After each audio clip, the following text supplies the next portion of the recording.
let me make a very bold statement. This 1 hour video will change your approach to rent and rent to service accommodation. In this video, Muzzie has told us some golden tips and also some important aspects of rent to rent and rent to service accommodation business. And they are very, very important because not only as newbies, but also as experienced rent to rent and rent to service accommodation investors, we can sometimes get carried away and fail to understand the long-term perspective of things.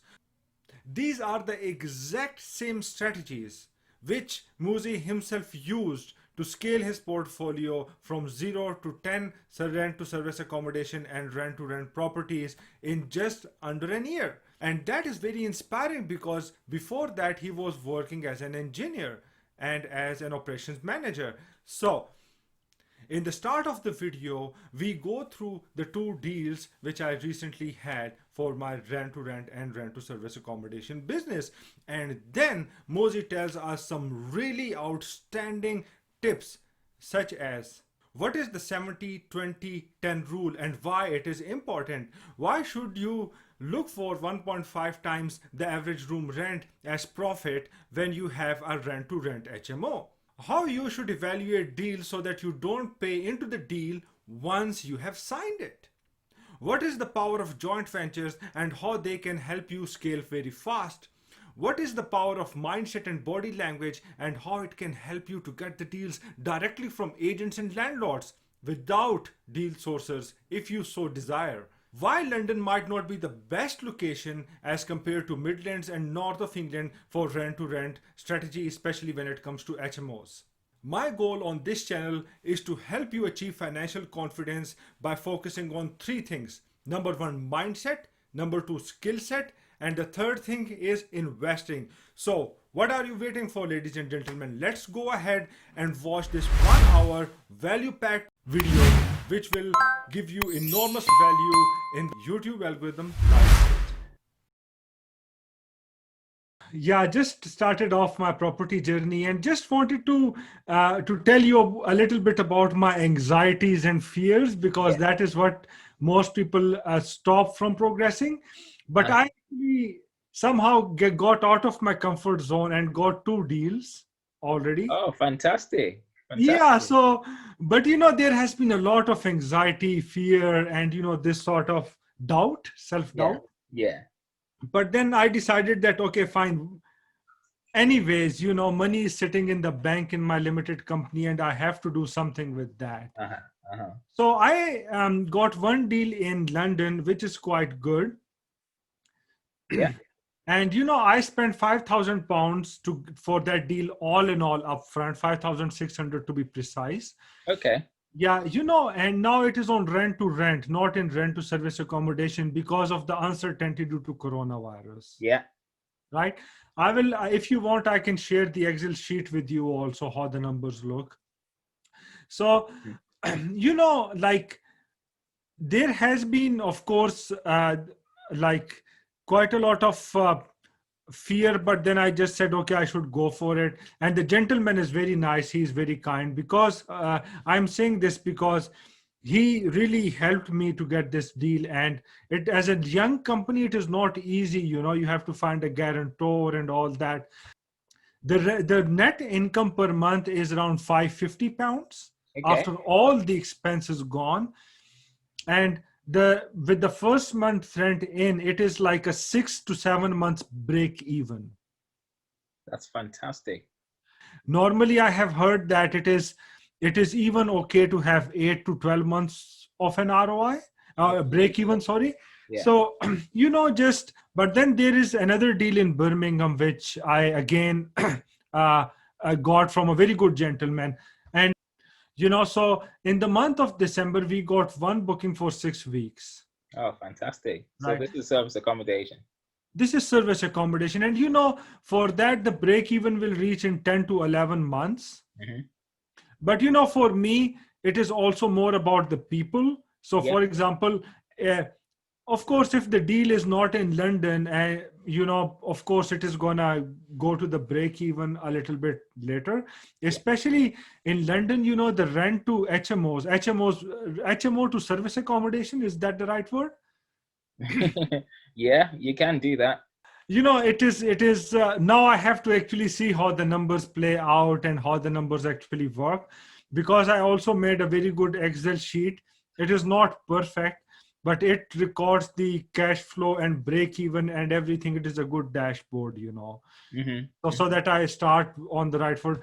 So can you kindly tell me from your own personal experience, how am I doing? What should I do to not fall into some ditch and not being able to come out? Because guys like me, they are, of course, very persistent, very committed. But if some really bad event happens, they will run away and never look back. So, this is a situation which I want to avoid. Like, I want to avoid a situation where I just do something crazy. Also, the contract sent by the landlords, one landlord was just miles long. Mm-hmm. So, for a guy like me, it is very, very difficult to read these things and just interpret them in the right way. Yeah. And since honestly, these were my first deals, so I rushed as a beginner. Uh-huh. You know, That's natural. Yeah. So I will just like to know from you that how can I actually continue my property journey in a way that it is sustainable, it also scales up, Yeah. and what are the different ways to make money in property? Because I'm very good in sales. I wrote this book also, The Nonconformist Salesperson. That's brilliant. Yeah, and I have my own sales course on Udemy, which has the highest rating. It is, but the thing is that how can I channel these skills, these analytical skills, these business skills, these sales skills into the property business to package deals and stuff like that? What is your opinion on that? How can I get into that? Okay. So your first question was, how do I think you're doing Yeah.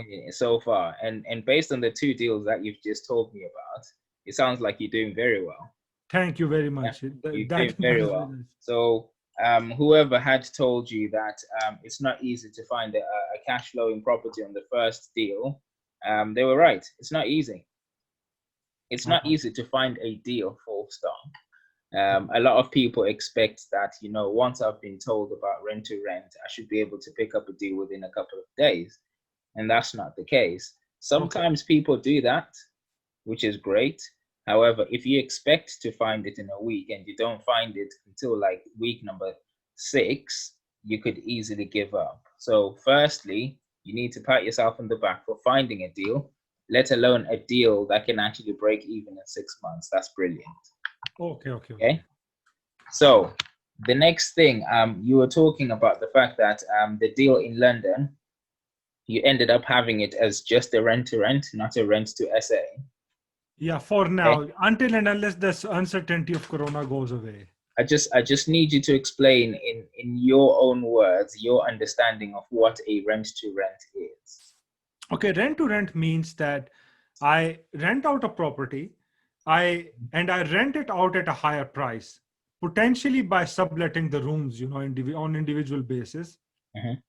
and for the long term. So it is not like listed like a serviced accommodation, Mm. but it is like I sign long term tenancy agreements with people. Okay. They stay in the property, but since the rooms are occupied one by one, tenanted out individually, so then it means that the cumulative cash flow is more than the cost. So then I'm left with a bit of a profit. So that Okay. is rent to rent. Yeah. All right, brilliant. So I can see you've got a pen there. Have you got a piece of paper? Absolutely. Yeah. There's something I want to tell you about what rent to rent is structured like. Yeah. So I want you to write it down as if it's like a matrix. So if you write rent to rent and then put an arrow going up, one arrow going to the side and one arrow coming down. Yeah. Okay. So rent to rent, the first arrow going up, if you could write SA. Yeah. And then the next arrow going sideways, if you could write HMO. Okay. And then the next arrow going down, SH. Okay. SH. SH, yeah. Okay. So SA is serviced accommodation. HMO, houses in multiple occupancy. Yeah. And then SH is social housing. Social housing. Social housing. Okay. Okay. Okay. So rent to rent, in what you've just described to me, what rent to rent is, you've just described in HMO. Okay. Okay. So what you're doing right now is rent to HMO. Okay. Okay. Yeah. So rent to rent is not actually a strategy. Rent to rent is a tool of acquisition. Okay. So you can either buy a house or you can rent a house. What you then do after that is the strategy. Okay. So you can buy a house and use it for service accommodation, or you can rent a house to use it for service accommodation. Serviced accommodation is the strategy. Okay. Okay. Now, rent to rent is when you actually rent the property to use it for a strategy. Okay. Okay. So what you've just described to me as what rent to rent is actually an HMO. Okay. Okay. Got it. Yes, absolutely. Right. It is, yeah. Perfect. So that is your current strategy. If you could just remember that on all the deals that you take on, that rent to rent is not a strategy, it's just a tool. Oh yes, I got it. Tool of acquisition. Yeah. Yeah. Right. So you've got a rent to HMO in London and you've got a rent to SA in Birmingham. Absolutely correct. Yeah. Fantastic. 100% correct. Okay. So firstly, I want to speak to you about the rent to HMO in London. Yeah, sure. Where it's cash flowing 550, did you say? I can show you the number. So the tenants have not yet moved in. Okay. There was actually, so sometimes, in business, some problems also happen. So it happened so that there was an issue with the boiler, which the landlord will pay. So, we have just pushed the first month rent a little bit back. Yeah. Right. So then it gives me the leverage to actually offset many costs, upfront costs with the first month rent. I will show you how I'm actually thinking in my mind. Okay. Yeah. Let's just simplify for now before we see the actual deals or the actual calculations. How many bedrooms is it? 3 bedrooms. 3 bedrooms. And when you rent it out per room, are you renting it out for 3 bedrooms or are you making it 4 bedrooms? No, they are 3 bedrooms that I'm renting them out. Okay, so each person is going to be paying for each room for the 3 beds, yeah? Absolutely. Okay, and how much rent are you paying? Let me just see. It is 1,600 pounds is the rent that I'm paying. 1,600 is the rent you're paying? Yeah. And do you know how much you're paying for the bills? I am paying for the bills like this you won't know the exact figure because it's a new property, but just roughly. Yes. Okay, roughly. So about 120 pounds for the council tax. Water is like 40 pounds around. Gas and electricity is 125 pounds. So all in all, if I just calculate that, it is 120, 160, 160 plus 160 plus 125 plus 27 plus 60. Okay, so in the first month, I'm also paying for insurance. But that is not a recurring cost. Okay. So it is 312 is the outgoing costs each month. Okay. Yeah. So that makes it 1,912. This is a rough number, yeah? About, yeah. Yeah. So let's call it 2,000.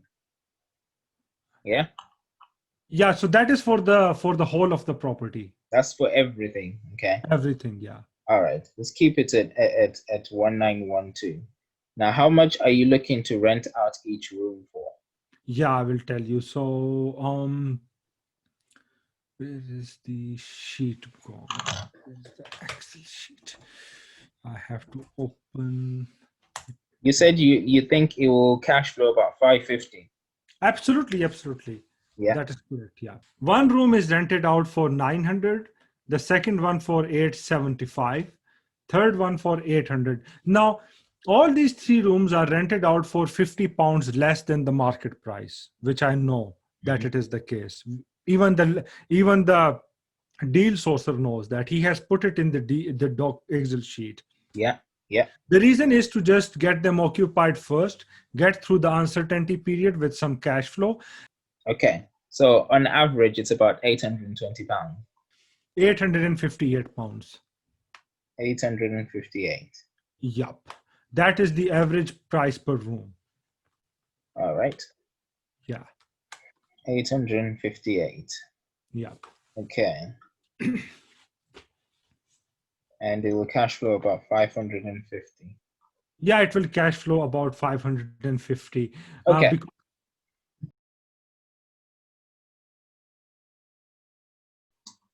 Right. So we'll go through the positives first. Yeah. Yeah. Exactly. Okay. And then I'll give you a bit of the negatives. Sure. That is very important. Yeah, absolutely. And what to look out for. And then Yeah. we'll close off with some positives again. Okay, no problem. Okay. Let's do that. Absolutely. Right. Yeah. So the positives are you've taken action and managed to get 2 deals. Okay. Yeah. That's a major positive. You're creating a network of people because each of these 2 deals you found from 2 different people, right? Yes. Okay. You've actually reached out to a person like myself as well. And remember, you probably already understand it in the sales perspective that for your business to grow, it's the network. That is the network, of So course. you have to continue reaching out to more and more people, and you're doing that. These are all the positives that I've picked up in the 10 minutes I've been speaking to you. Thank you very much. That I'm really delighted to see that. It's fantastic. If you continue doing that, you're going in the right path. Okay. Now, the slightly negative part, and I don't like showing it as a negative, I'll say it's an opportunity. Yeah. Okay. So if we're looking at an HMO, so let's take the actual numbers that we're dealing with here rather than use hypothetical. Okay. So when you're looking at an HMO, you increase the risk because you're going to need to find 3 tenants. Yeah. Okay. So it comes with good money. However, it comes with high risk because you have to ensure to be able to get the 550 that you've calculated, you need to have all 3 tenants in the property. Yeah. So that's 3 times marketing, that's 3 times viewings, that's 3 times the setup, that's 3 times everything. Okay. Yeah. So obviously with 4 rooms, with 5 rooms, you have to, it's all of that multiplied by however many rooms there are. Okay. Now, everything going fine, i.e. all 3 tenants in the property, you're cash flowing 550. The downside is if you're missing just 1 tenant. Yeah, that is something which was scaring me. Just 1 tenant, you're actually going to be paying into this deal. Of course. So right now, with no one in the property, you're paying £1,912 every month. With 1 tenant in, you're probably paying just over 1,000.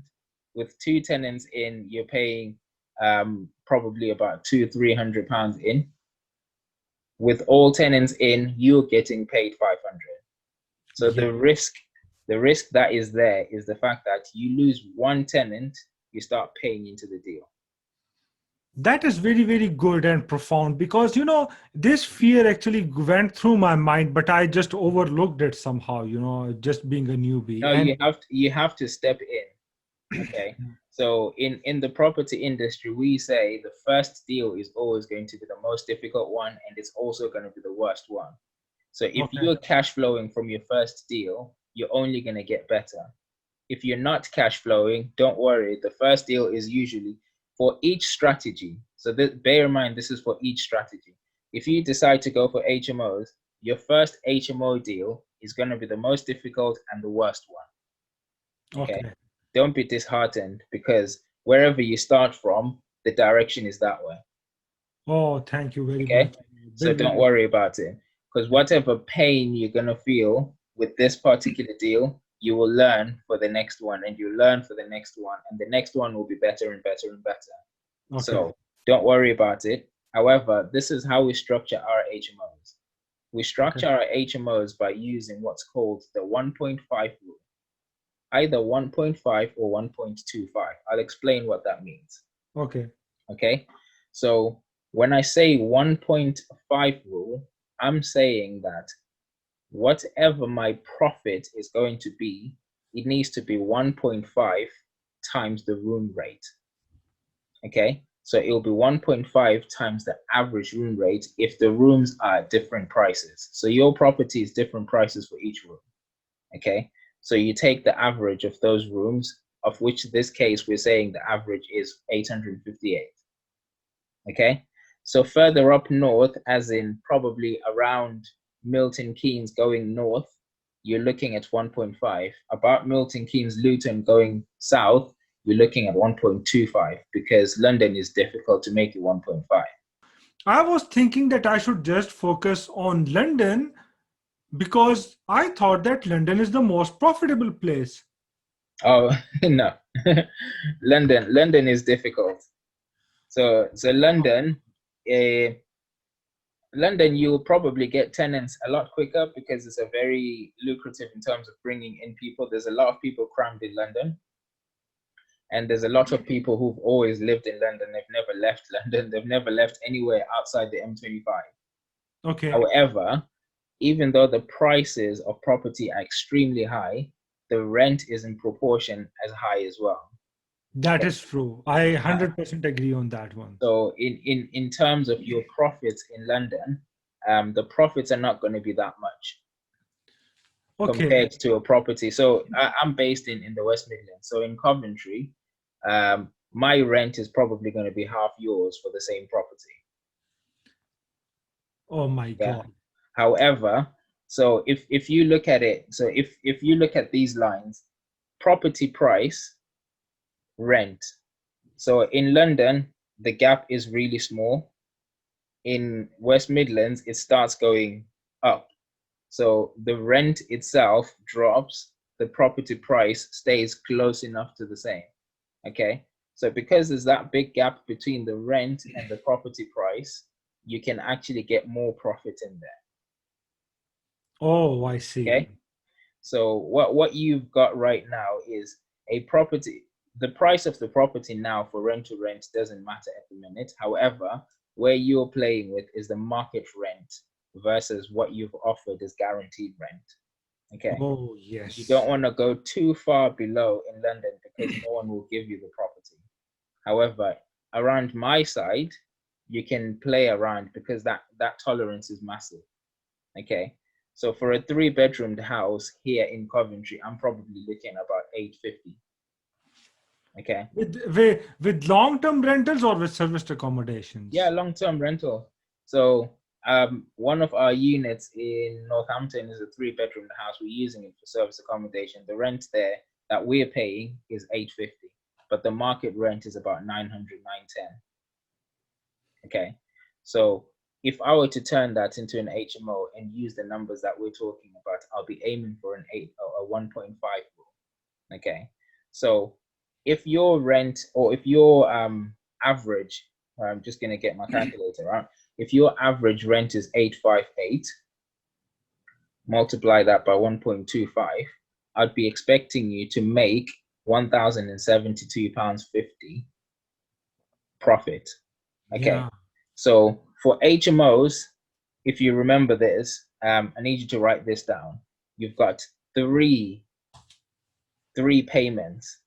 Okay, just three, and you're gonna find all sorts of deal calculators that will complicate this concept, but you've just got three. Okay, Yeah. there's payment to the landlord, Yeah. and then there's payment to the government, Yeah. and then there's payment to you. So there is no one else involved. There's nothing else involved, just those three. So when I say the government, I'm talking about all your bills. Okay. whether it's council tax, water, TV license, everything that's involved in bills, that's the government. And then you've got payment to the landlord, and then there's payment to yourself. Now, the natural thing that many people do is say, okay, the landlord says they want 1,000, or the landlord says they want 1,600 in your case, okay? Many people accept it and say, okay, they want 1,600, right? So what's the bills? And then you go in, there's no negotiations with the government. Whatever bills are, that's what the bills are. You can't negotiate, okay? And then what they usually do is put the landlord's money and the bills together and then say, okay, whatever is left is what I get, yeah? And then they just accept it. Now, you may have fallen into that trap, and that's not necessarily a bad thing. It's just a matter of, as you go along, you'll realize that what you want to do is focus on your money first before anyone else's. Okay, if you don't have a structure set up to how much money you're looking for, you will fall into the trap of, as long as there's a profit, I'm happy. Okay. Absolutely. So just sorry to interrupt you. No, this a very different perspective has hit my mind. And you know what is that? Mm. The rent in the London property is £1,600, but I'm making how much per month? I will be making, just by renting, I will be making 550. So it is almost 1/3 or of the rent which is paid. But in Birmingham, I am paying 875 as rent, and I am making 550 as pure profit in my pocket. Even by paying 15% of management fee, which the gentleman has promised he will bring down to 10% for the serviced accommodation, I shouldn't care. Is it serviced accommodation or is the short term, long term? He does everything. No, I got your point. That okay, it is all about how much money goes from your pocket and how much comes out, and the ratio of that. Correct. So in the case of your property in London, what you've looked at is the 550. And as you were talking earlier on, when you initially told me, I could see the joy in your face when you said, I'm making 550. Yeah. And that was the passion that I felt on my first deal as well, to say, yep, I'm going to be making £320 a month. Fantastic. £320 that I didn't have to start with. And that's fine. That's fine. However, it's a trap. Okay. So in those three things we spoke about, instead of saying, okay, Mr. or Mrs. Landlord, this is what you want, fine. Mr. Government, whatever you want, fine, I will take the rest. You look at it the other way around and reverse engineer it. Yeah. And say, what do I want first? Yeah. So what I want is, using this structure that we have, the 1.5 rule or the 1.25 rule, using this structure, this is how much I need to get paid for this deal to make sense. Okay. So you'll go back in and look at the numbers and say, okay, in this area, how much can I get per room? You do your calculations. Okay, this is what I can get per room. The landlord is looking for this amount of money. This is not going to work. I need to get £500 out of this. Yeah. So you're making 550. You need to make another £500 for this to make sense. And that other £500 is not going to come from the government money. It's going to come from the landlord. So you need to work it. Looking at that deal alone, you would need to go back to the landlord and say, this is how we structure our deals. You don't say that I'm looking for more money. There's other ways that we can do it. So one of the things that we do is list out the benefits of working with us compared to the lack of benefits of working on their own or just getting the property to be given to a standard tenant. I.e., if you take the property and rent, you will sort out the maintenance. Yeah. They're guaranteed to have a guaranteed rent all the way through the tenancy. That's something that you can't do anymore. And because you're a company, they can actually kick you out a lot easier than a standard tenant, especially nowadays. Yeah. So you give them all of those benefits, including the lack of a management agreement. They don't pay you for management of the property, but you're managing it. Okay. You're actually paying them instead. And if you actually put in the cost, there's percentage costs that are affiliated with voids, that are affiliated with maintenance. If you tot them up and actually look at in a year, this is how much you're potentially going to be making if you give it to a standard tenant. And in a year, this is how much you're potentially going to be making using me. Even though the monthly rent that I'm offering you is lower than the market rent, there's other things that you're going to have to pay for if you put a tenant in that will bring that even lower than what I'm offering you. Yeah. So there's a spreadsheet that we usually use that compares the two, and you can use that for negotiations. And also on top of that, for you to run your business successfully, you have to improve the property. You then show them previous properties you've worked with and say, Mr. Landlord, Mrs. Landlord, this is what we do to our properties. And with your property, this is exactly what we're going to do. That increases the value of your property. What tenant is going to improve your property? Absolutely. And there is, yeah, I fully understand and agree on these points. This is exactly what happened in Birmingham. The gentleman, he took the pictures, professional pictures. He just simply changed the apartment. You cannot even imagine that it is the same one, even though it was not in a bad condition. He marketed it, as a serviced accommodation, and we got the tenant already for 6 weeks.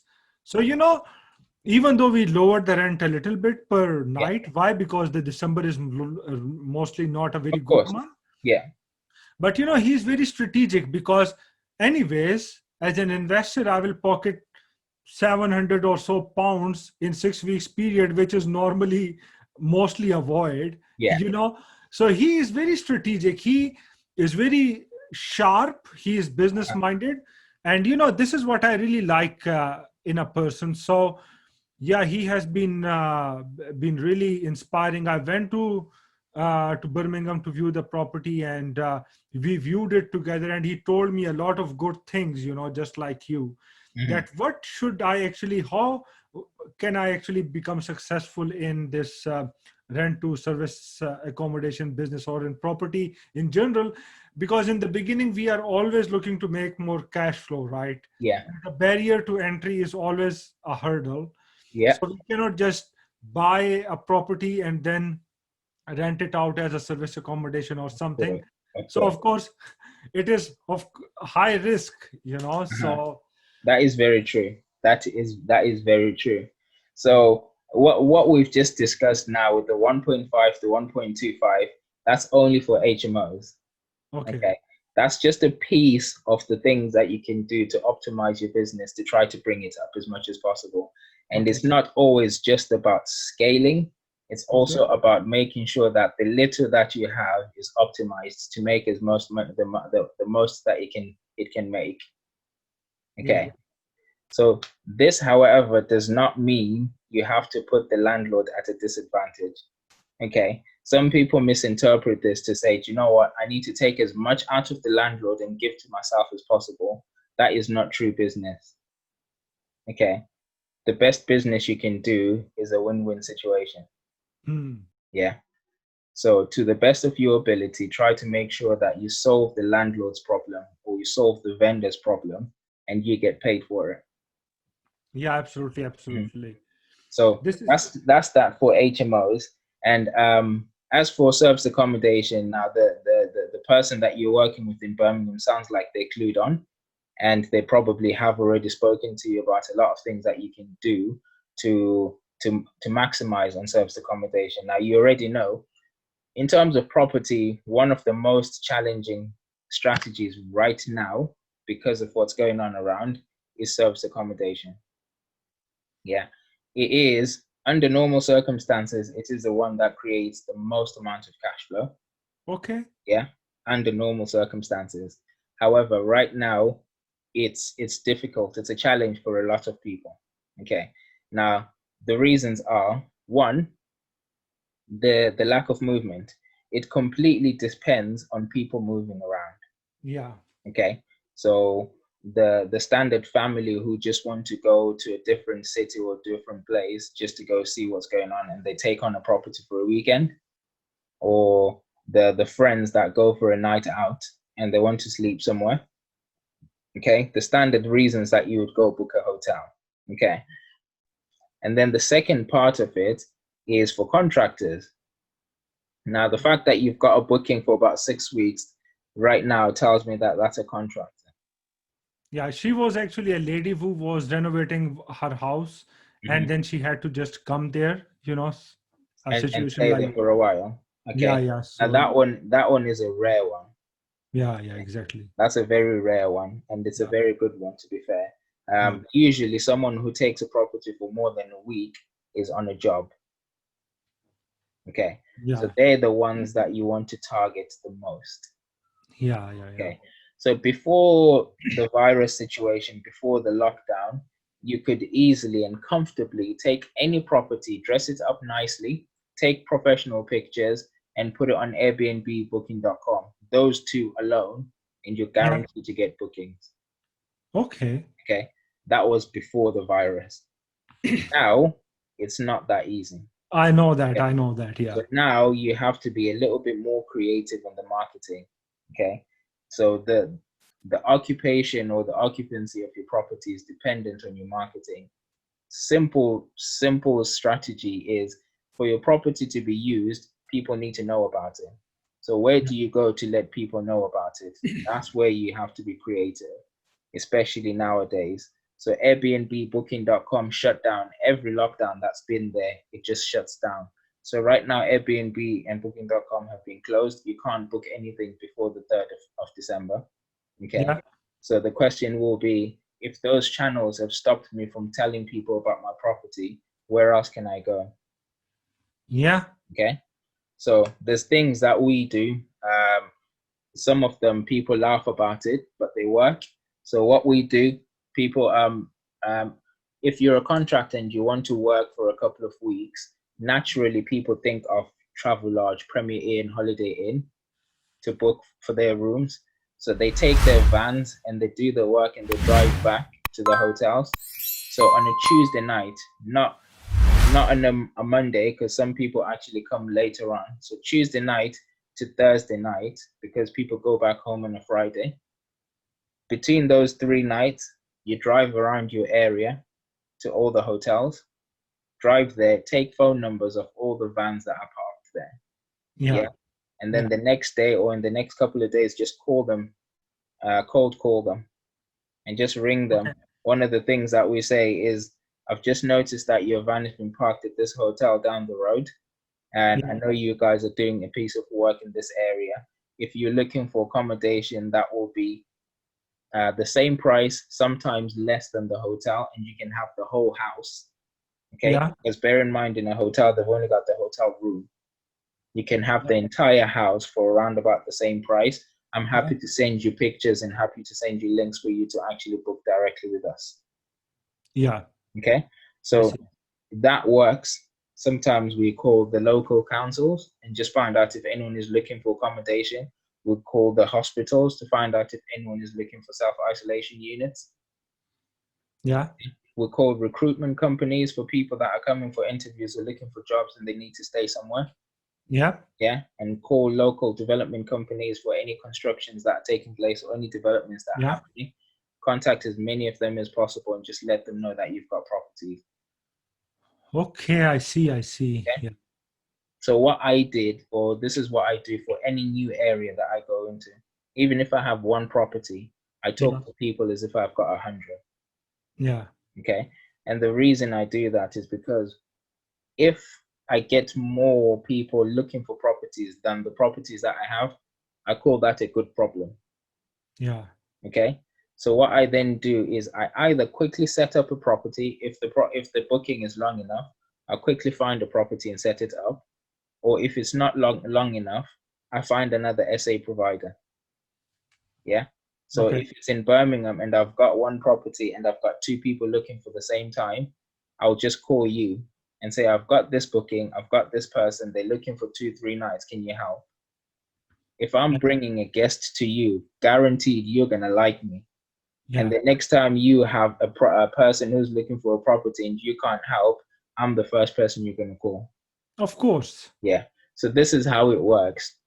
Now, I stopped looking at other SA operators in my area as competition. So I've got SA units in Birmingham right now. Yeah. Whereas before, if I were to hear that you're an SA provider in Birmingham, I'd be thinking, oh, he's my competition. Yeah. But now I actually embrace other SA operators. Okay. Yeah. I actually want to know all of them, and I want to bring them into one platform, and then we can work together. So what I did, I found one Birmingham operator.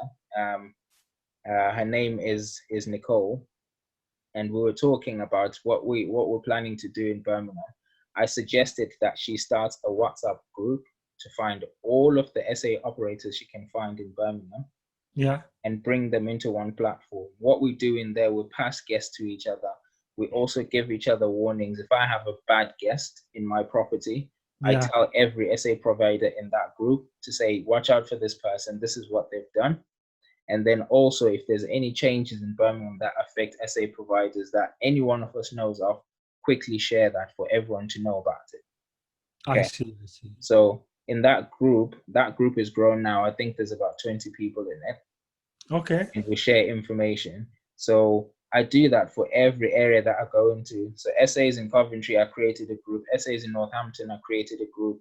In Nottingham, I create groups so that we can just continue sharing this information. Absolutely outstanding. Okay. So do you mind sharing how many properties do you have roughly? So if you don't want to disclose the exact number, I just want to. I have no problem disclosing the number because there's not that many of them. For serviced accommodation right now, we're on 11. Okay, that is a lot. We're on 11 right now, and planning to grow. So we've only been in this now for about a year. Really? Yeah. It's just about a year. The first property we picked up was in August last year. Oh my God! And you have grown so fast. That is inspiring, honestly. I actually feel that I didn't grow quick enough, if you ask me. But really, so how was your strategy? Like, were you risking more money or just one property was paying for the others? No, there was actually a risk of money. So this is the fun part of this game that I haven't actually spoken to you about. Okay. So when you start from scratch, which is what you have done, when you say you've got £5,000 that you have to put into a property to set it up, that 5,000 comes out of your pocket. Yeah. Of course. Okay. Now this is the fun part. The strategies that we focus on, we call them no money down strategies. Okay. Are you sure? Okay. So when we say no money down, it means it doesn't have to be my money. Okay. So money is transferred, but it doesn't have to be my money. Now, here's the thing.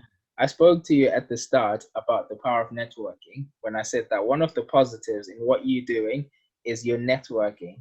You're communicating with people in the game. You're telling people what you're doing, and that is powerful. Yeah, I would say continue doing that. The Excellent. main benefit of doing that, and that's the main benefit, when it comes to scaling, if you're going to be using your own money, at some point you're going to run out. It doesn't matter how much money you've got in the bank. At some point you're going to run out of money. Okay, so you'll run out of money, and then you'll be dependent on that 510 in each property coming in every month. And that 510 is not guaranteed every month. Sometimes it'll be less, sometimes it'll be more, especially if you're going to be doing service accommodation. Okay, but if you wipe out all of your cash right now of the bank, and let's say that gives you 10 properties, for example, and those 10 properties will give you 5,500. I'm just keeping the number simple. Okay.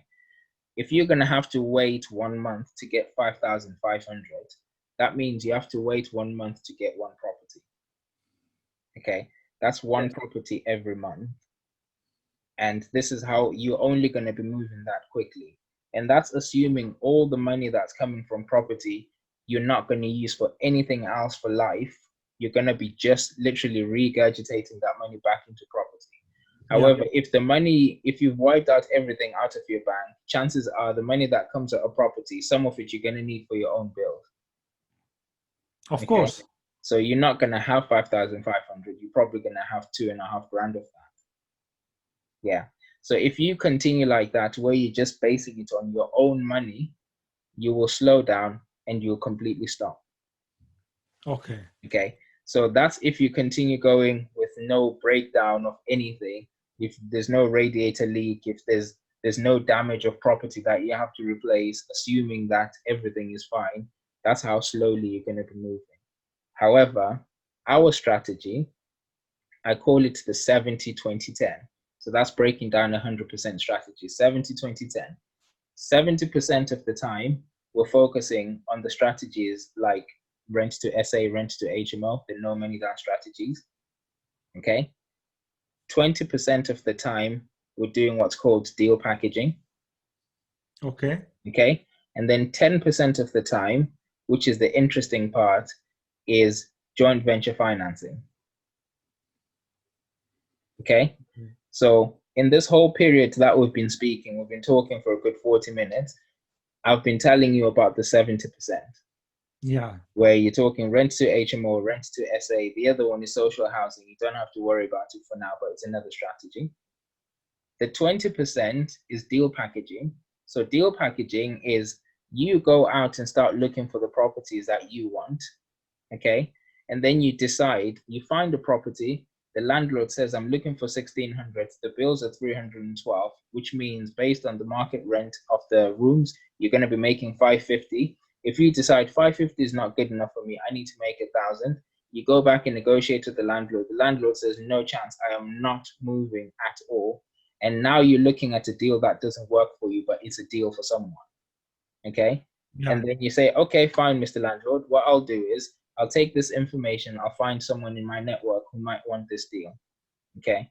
You then go into your network and say, guys, I've got this deal, I'm direct to the landlord, everything is agreed, you'll be making 550. Someone says, that's a fantastic deal, I'll have it.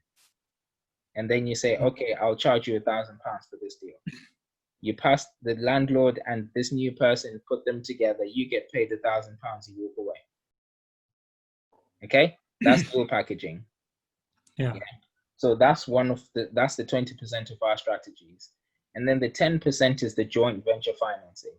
Now, as you talk to people in the property industry, you will find that there's people that do not want to manage properties, that do not want to go looking for these properties. They don't even want to go see them at all, not interested in properties physically, but they want to be in the business. Yeah. They know that property generates cash. They know that their money will work harder if it's in property. So they just have a pot of money, but don't want any of the dirty stuff. They're not interested in watching a dirty property being turned into a beautiful property. Not interested. All I want to do is put money into that property and let me know how much I get back. I want 8% back. I want 10% back. I want 20% back. That's all they're looking for. But here I will tell you something very important. Mm-hmm. Sometimes the limiting belief kicks in. Yep. So for example, coming from the working class families where we are taught to go in the morning, work, come back, sleep. It simply means that you have to always work for the money, work for something. Now, there's an important point here. You talk to me about deal packaging. Now, I can be very good at it, honestly. I know that. But when it comes to the joint venture financing side of things, like viewing the property and these things, making a team of people who can then manage the property also, so that one can also offer complementary services while packaging a deal. Yeah. This limiting belief which kicks in is that, okay, fine, it might be impossible to manage people. It might be impossible to find the right people. It might be impossible to find the right cleaner because he might just come with an intent to maybe do some harm, or like, you got the point. There is always this thing, because once a person is on a 9 to 5, the mentality is that I got my job done, I got my money, and I'm done, right? It is all about mine. Like, I did my job.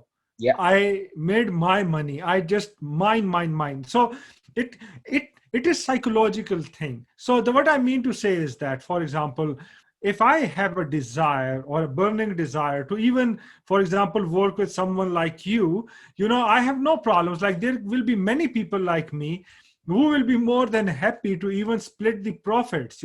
If, for example, if you introduce them to some good agents or to some good people through your network, to be very honest with you, not just me, but in UK, there will be many people with good sales skills who will be more than happy to even pay a cut, if they and they can even maybe source for your company, or maybe because in the beginning, these walking these stairs, Uh-huh.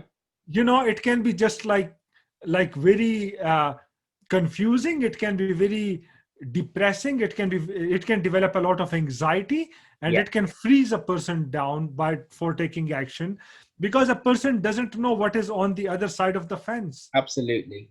Absolutely. So you understand what I mean. Mm. So that is also the reason why I'm starting this YouTube channel, where I'm talking to experienced people like you, and I'm really spending 10 to 12 hours to edit the videos so that people can see. Yeah. Right? It is very important. So this sort of okay, fine. So in my personal opinion, one has to start somewhere, which I did anyways. Absolutely. Right Absolutely.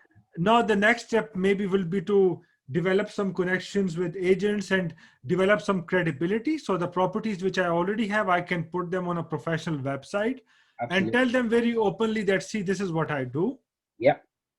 and then approach the agents. So how to actually convince agents or talk to agents that, hey, look, I do this, I'm good at it, so that if they have some deals like that, they can bring it in front of me. So how to develop that trust? Okay. So I'm just going to quickly finish off on the 10% that I was mentioning earlier on. Okay. So the 10% is joint venture financing. So, Okay. like I said, the people that are happy to put the money in, but they don't want to get involved. Mhm. Okay. Those are the people that you want to find. Yeah. Okay. So now, if you find those people, and then the next property deal that you find that requires £5,000 to get started, and they're looking for 10% on their money, okay, they're saying, I'll give you my £5,000. In 12 months, I want you to give me £5,000, £500. Okay. Okay. So you take that 5,000, you set the property up, you start generating cash flow. You know what you need to do is just give that person 5.5 at the end of 12 months. Yeah. Now You you've mean just 5.5% per month? no, not per month.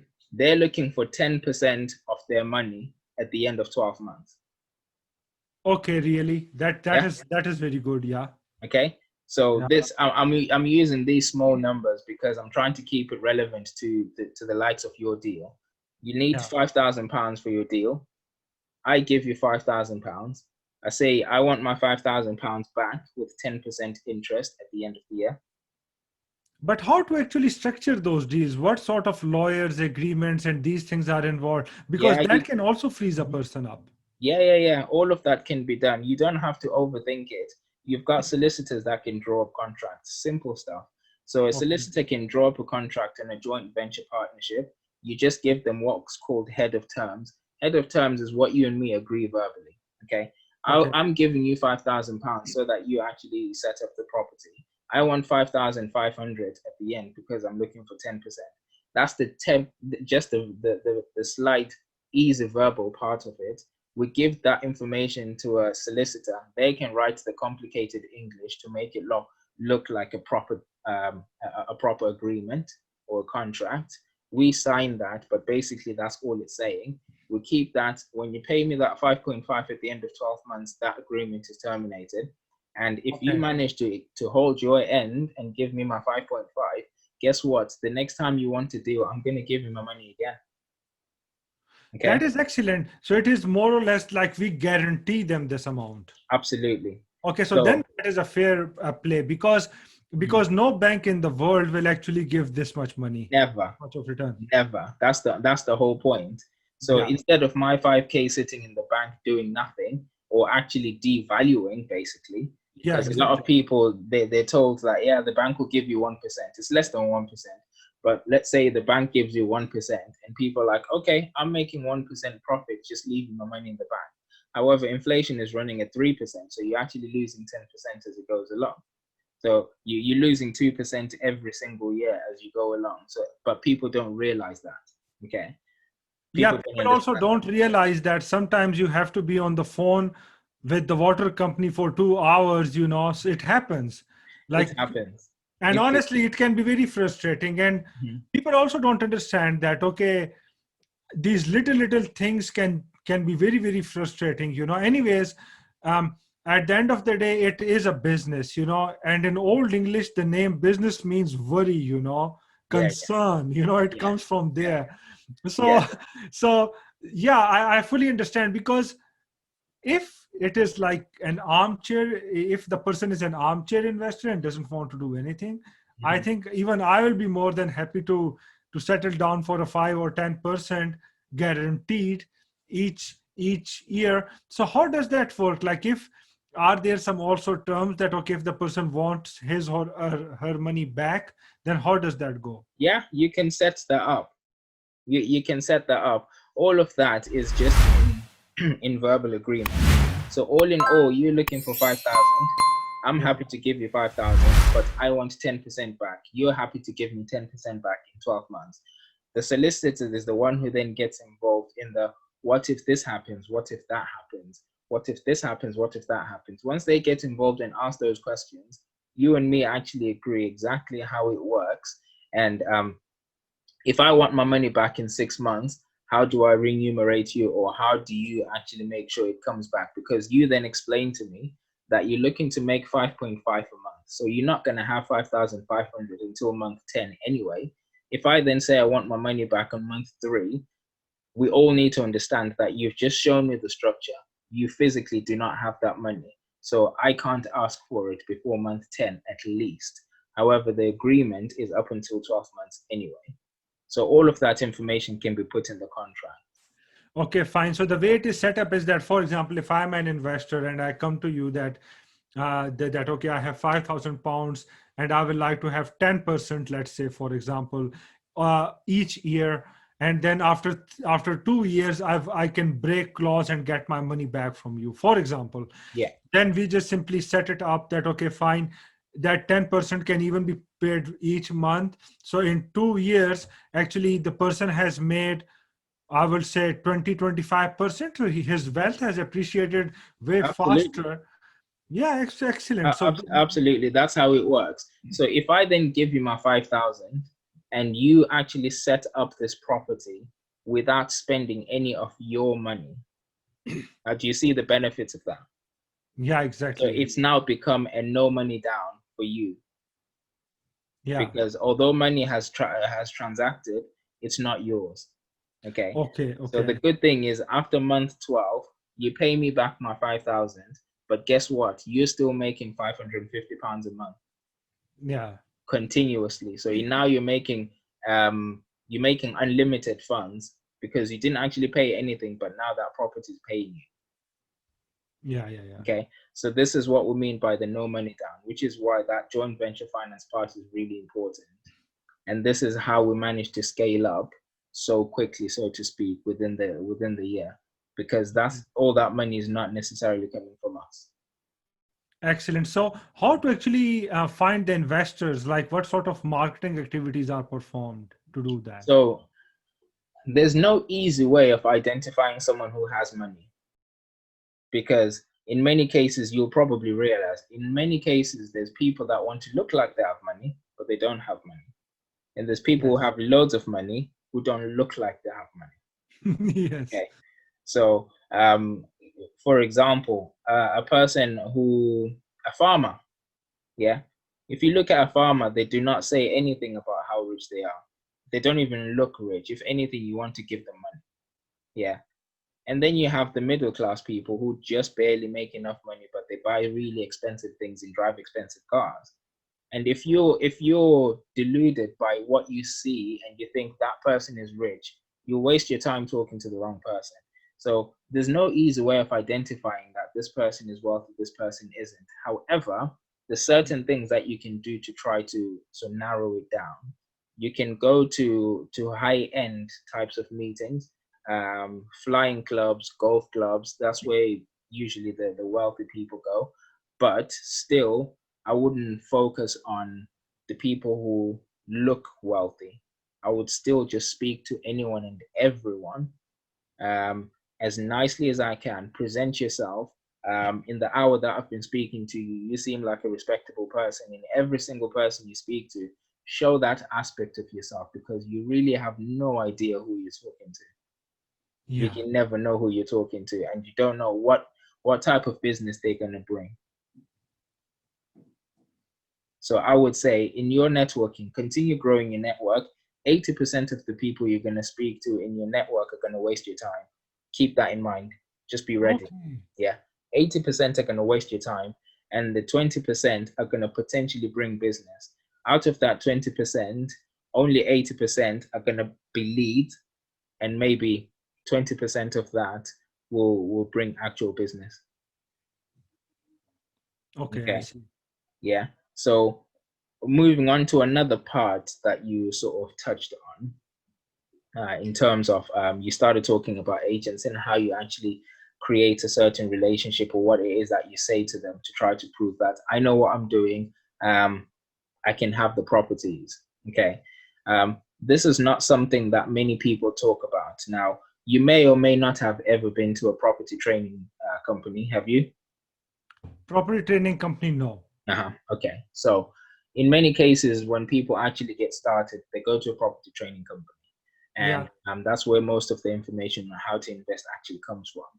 But there's an aspect that is not spoken about enough, from my point of view, in my experience, and that's the mindset. Okay. Of course. Not many people talk about mindset. In many cases, you go to a property training group, they teach you numbers. Okay. This is the 1.5 rule. This is the 1.25 rule. This is how you do your due diligence for this area. This is the strategy. And not many people talk about your mindset. Okay. And then in many cases, people look at these amazing numbers. Oh, I could make 1,000 a month. I could make 1.5 a month. And you have this concept of instant gratification. If you don't make 1,000 a month, or if you don't get 20% return straight away, you get depressed and you can't handle it. Or if you don't get a deal within 2 weeks because someone else managed to do it, you get depressed. Mindset is a lot more powerful. Now, the reason I'm talking about mindset is because usually when you speak to agents, you're going to get a lot of rejection. Okay. So in many cases, property training companies will even do live phone calls and say, I'm speaking to an agent, this is what I say. And in many cases, the agent accepts. And that's because their mindset, the person who's teaching, their mindset is in a completely different place to where you will be from your first time. The way that you portray yourself, the confidence that comes out of your voice, even when you're speaking on the phone, kind of gives the other person the concept that, okay, this person knows what they're talking about. Okay. Yeah. In many cases, it's not necessarily about what you are saying, it's how you are saying it. Yeah.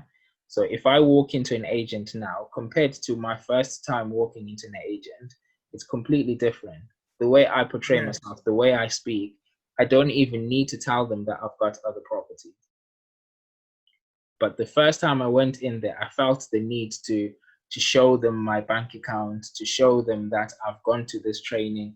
I know what I'm talking about. I get so nervous, and you can tell someone's anxiety as they're talking, that this person is scared of something, which gives the impression that you're hiding something, which then makes the person want to ask even more questions, and then even increases your anxiety even more. This is something, we cannot escape our inner world. What is on the inside always projects. It always comes out, correct. This is something which I talk in my book, the NONCONFORMIST Salesperson. Fantastic. Yeah, it will be great to actually explain to you the main lessons which I have in this book, so that you don't have to read it. on a Zoom call, of course. So the whole point here is, body language, our gestures, our facial expressions, and our inner world, the energy which we radiate, which comes out in our tonality, in our voice. It is way more powerful than what we speak, actually. Absolutely. And this is something which I have absolutely noticed. So Yeah, that you are so right about that. That we just when we radiate a sort of an energy which is very uh, which is like this there is this sort of a vibe and energy which a person radiates, which we humans sense, but we cannot maybe easily You can't explain. touch it, you can't quantify it, you can Yeah, just it is sense it. Yeah. yeah. And So that's the difference. yeah, That's the exactly. difference. And that, from me, in terms of my advice to you, it comes from repetition. Okay. Okay. So when I say repetition, the more times you do it, the better you're gonna get at it. I mean, that is the most common thing ever. I could tell you that before you go in, you have to meditate, or before you go in, you have to think positively. All of that can help you. But ultimately, what will help you is repetition and consistency. Now, if you've got, let's say, agent number one who you really want to work with because they are in your area, yeah, I would Yeah. recommend you do not speak to them as the first agent. Okay. So if are you based in London? No, I am based in Oxford. In Oxford, okay. Let's say you want your gold mine area, or the area that you want to invest in is in Oxford. Yeah. Yeah. I would recommend you speak to 10 agents in Luton. Okay. Okay. You go for a weekend, speak to agents on a Friday or speak to agents on a Saturday. Make it a minimum of 10 agents. Minimum. You can go as mad as you want, but a minimum of 10 agents. Just Okay. speak to them, make your mistakes out there. Okay. Get rejected as much as possible out there. Have your fun stories to tell other people about the mistakes you've made away from your area. I can guarantee you, if you do that for a weekend and come back and say at least 10 agents that I've spoken to, you'll come back as actually an expert. Yeah. Hmm. Because once you come back with that mindset of I managed to speak to at least 10 agents and I'm still standing. Yeah. You Yeah, come back with exactly. this level of confidence, and in every rejection or every conversation you've had with those agents, it starts bringing up your confidence level. That Yeah. is absolutely true. So once I was putting up my first video, Uh-huh. on YouTube, I was thinking that maybe people will just shoot me out of the computer screen, when they will watch my video. And Uh-huh. I was so anxious and hypercritical about what people will think about me. Hmm. But to be very honest with you, there is no way around it. We cannot do business with aliens, right? We have to do business with human beings. Exactly. So let them judge us if they want to. Let them, Hmm. and like if I go to an agent or to any person in a certain area or domain or let's say industry, once you talk to them, you know what are their main concerns, Exactly. what holds them back, Hmm. what makes them more warm and willing to take steps or to proceed further in a business relationship. And this is something which you can sense, again, the energy which they radiate, the Absolutely. way they look at you, the way their Uh-huh. facial features It are. it says everything before you even talk to them. Honestly. So this sort of an energy which they radiate, so one can sense it, and then one can see that, okay, next time, that is a no-go area, and this is Exactly. how I'm going to do that. Exactly. Yeah. And that is absolutely true. And if you do that, you won't need to worry about agents. And the next level of how to handle agents is, although you are going there to look for deals, you're going there to look for properties. That's what they're there for. Ultimately, you're dealing with a human being. Okay. And when you go in and all I want to talk about is property and take no notice of anything else, and I just want to talk about property, although that's what you're paid for, it just becomes a business transaction. Okay. Yeah. If you try to make it a personal transaction, which happens to be about business, it's even better. Okay. You compliment what they're wearing, or you say something about their name, and just start it off about them first before we start talking about property. Okay. So that is something that I've picked up quite a lot. I say my hello with such high energy. Exactly, And yes. it kind of says, I come in peace. Yeah, Yeah, yeah, I am a friend, without actually saying it out loud. I'm saying, I'm a friend, I come in peace. I'm not here for any war.